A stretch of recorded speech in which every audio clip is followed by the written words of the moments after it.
What is going on, everybody? My name is Slowbeans, and welcome to yet another episode of All the Mods to the Sky. So, I've been working off camera here.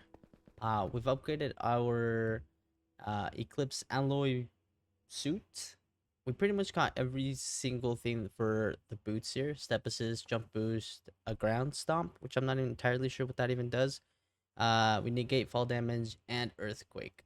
So I'm pretty quick. I got a pretty gnarly jump here, and of course the flight, which we got last episode. I do want to apologize for last episode. That was a mess. I'm not entirely sure exactly what happened, uh, but I'm hoping I've learned from it. We'll see. So I have some plans for this guy down here. There's a big guy here. We do have a few other changes as well. I got some of these molecular assemblers set up. There's 8 in there, and then we also have 8 there and 8 there. So we have a total of 32 molecular assemblers right now. And we got auto crafting set up here finally. Decided to do it off camera since I already played around with it. I just figured might as well just take care of it and not have to worry about it. So we have 6 of these CPUs. They are the 256K crafting storage. They have 6 crafting co-processing units, and then they each have a crafting monitor. And we've been slowly getting these 256K ME disk drives.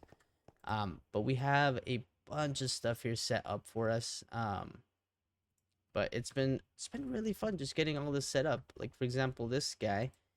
We have a few patterns here. For example, the glass. So we have a bunch of glass. Another thing that I got set up was we also needed sand. So we have over 100K sand.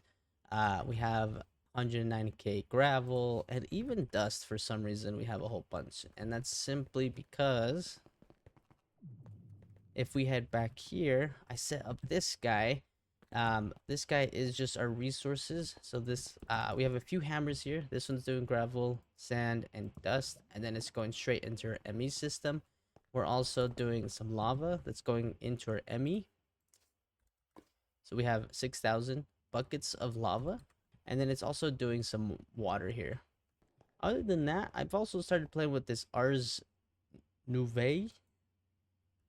I don't know how to say it, but I am not a fan of it. I must say I have this guy. I've pretty much unlocked everything that I'm able to here, which is not a lot, but I don't know. Either we need to get more we need to get more into this mod because there's a lot that need those essence. And I can't make those right now. So might have to get into it to get some of the good ones, but we won't do that here today. This is gonna be a pain to build up the walls, but we'll do that slowly and surely here. I had this mega torch that apparently stops all mobs from spawning, and apparently it's doing a really good job because there was some spawning a little bit ago. Now looks good to me. So I think in today's episode, what we gotta do is gotta work on the power.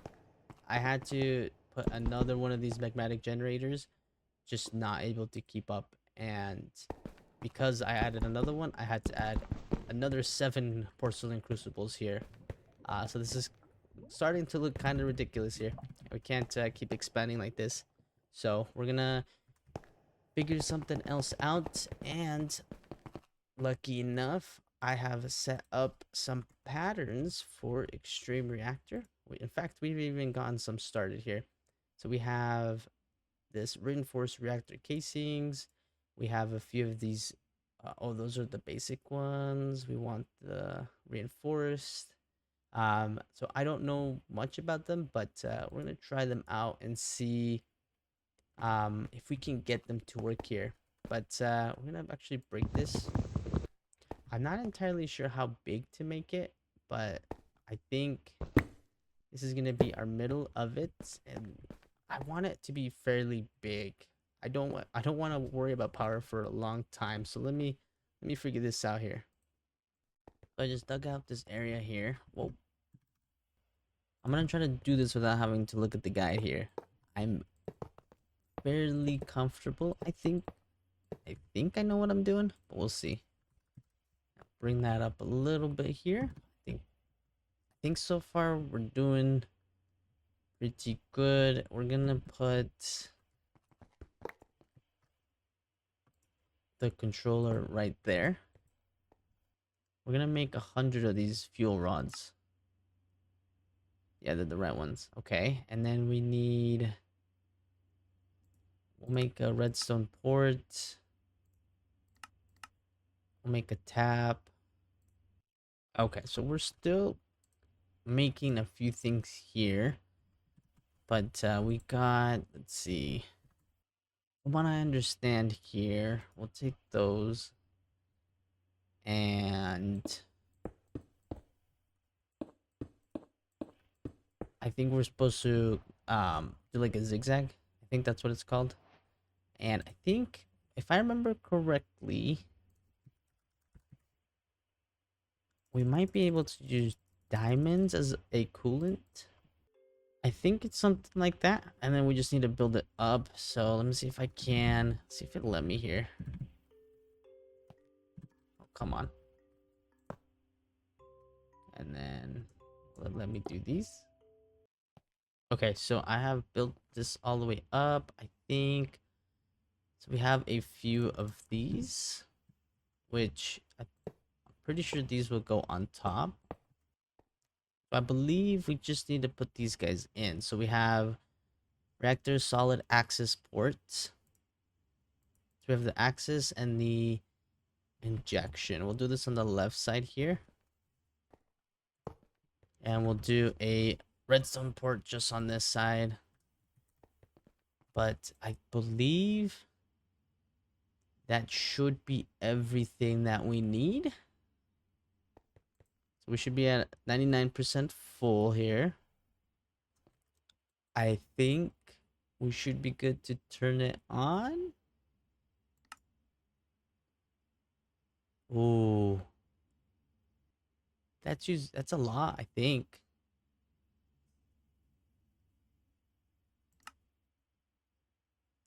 Shut it off.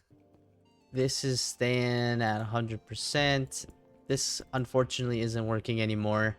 So we might change this up, but we're not using these generators anymore.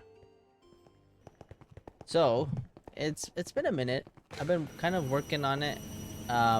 Started getting into mechanism a little bit here, but I found that these framed blocks, if you put glowstone on them, they actually light up. So I've been going around trying to get rid of pretty much all these torches.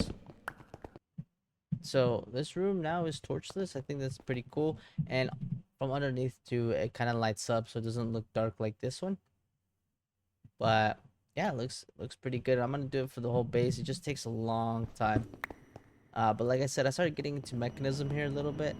Just kind of, I've never used them, so I'm just kind of learning how they work. That's really loud and annoying. But we've been working on this guy here. And I made some vibrant capacitor banks. It was super easy because I just made a pattern. And I just told it to craft me some, and then it did. So now we have this guy here. It holds 180 million RF. So that's going to be a long time before we run out. We have this factory manager that is just underneath. Goes all the way to that. So it connects the both. Just pretty cool. Super simple code. Just input from reactor and output to the battery. Super simple. I've been working on the reactor here as well. As you can see, I'm trying to get rid of the torches down here as well. I haven't done the whole thing, but work in progress. We'll do little by little here. So it's finally set up here. It turns on and off automatically. That took me a minute to figure out, but it looks a little bit messy, but it works, and that's all that matters. I don't remember if I talked about it or not, but a rule of this series is I'm not allowed to search anything up. So all this redstone I had to come up with on my own, and it works. I might not be the best. It might be a little bit bigger than what most people could probably do, but it works just fine. I also ran a dense smart cable down because I needed to export some uranium into here and then also export the cyanite, I think is what it's called, back into the ME system. And then we also have these two buttons here. So this red button, these control the control rods here. Right now they're currently set to 94%, and that's giving us more than enough power than what we need. But the plan is to have all of this enclosed, so instead of having to reopen the top anytime that I want to change them out, I have these buttons that I can mess around with. So this the red button, it will decrease by 1%, which is technically 2% for some reason. But this one will decrease it by 1%, and this one will increase it by 1%. So just gotta click the button and it'll change all of the control rods here, and it works perfectly beautifully. So that's all automatic now, and I do believe we do make enough uranium to keep us sustained here for a long time, because this says that actually it's off, so it's not going to say anything yet, but I don't think it uses that much uranium to begin with. Now the reason that this build downstairs is so big is we want multiple different rooms here. We're gonna have like a mechanism room, because I did see, I'm actually gonna collect all this stuff here. Perfect.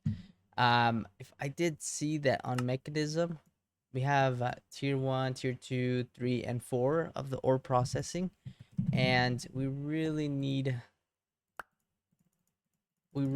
to figure something out here, because I'll show you here in a second. So if we head over to our ore processing right now, we have a bunch of these mechanical squeezers that just cannot keep up. So if we look here, they're full. They get full and then they're stuck and we can't do anything about it. So we need to figure out a better solution to this here. So what I've been doing lately is just coming here and throwing them in just to get smelted so that this can kind of keep up with it, but it can't. So we need to figure something else out here. And that's why I got these basic enriching in the smelting factory. I'm actually gonna bring these with me here. The thing is, I don't think we need this smelting factory. We definitely need this enriching factory. Obviously we can upgrade it here pretty soon, but that's such an annoying noise. Goodness gracious. But I kind of want to get through this here really quick, so let me make some of these stuff and let me get familiar with it, and then we'll get to building. So I'm going to do a little bit of preparation here. I've been working a little bit off camera, but I do think it's that time, unfortunately. I think it's time to end the episode, and we'll continue here in the next one, getting into the mechanism. Just a little heads up for next episode. We're pretty much almost done. We got a few more things to go, and you guys will probably see that in the next one. But if you stayed and watched this one, I appreciate it. Thank you so much, and have a good rest of your day, night, whatever you want. Take care.